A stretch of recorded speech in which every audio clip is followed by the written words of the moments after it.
ఇప్పుడు ఉన్న ఈ రాజకీయ లీడర్లు అందరూ దేశం కోసం బాగా ప్రాణాలు ఇస్తాం మేము, దేశ బాగోగుల కోసమే మేము ఆలోచిస్తామని అంటారు కదా. ఒకవేళ అదే నిజమయ్యేది ఉంటే ఈ సిఆర్పి బలగాలను ఒకసారి రెస్ట్ తీసుకోమని చెప్పి సర్పంచుల నుంచి ముఖ్యమంత్రులు, ఎమ్మెల్యేలు వీళ్ళందరూ నక్సలైట్ల మీదకి వీళ్ళే తుపాకులు పట్టుకొని పోయి వాళ్ళని చంపితే బెటర్గా ఉంటుంది. ఎందుకంటే సత్య నక్సలైట్లు చచ్చిపోతారు, సత్య మీరు లీడర్లే మీరే చనిపోతారు.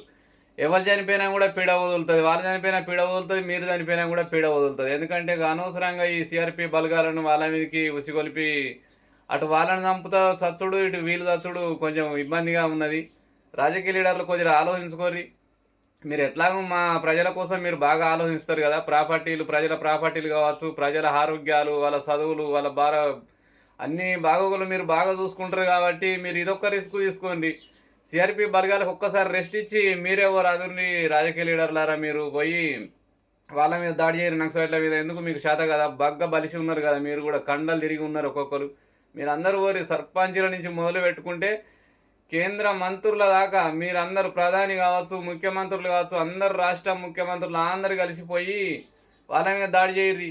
మీకు కూడా మీరు చదువుకున్నారు, మీకు అన్ని ఆపరేటింగ్ తెలుసు కదా, మీకు కూడా పోయి వాళ్ళ మీద దాడి చేస్తే బెటర్గా ఉంటుంది. సత్య తత్తారు, బతికితే బతుకుతారు, బతుకుతేనేమో ఇంకా సేవ చేయవచ్చు మీరు, ప్రజాసేవ.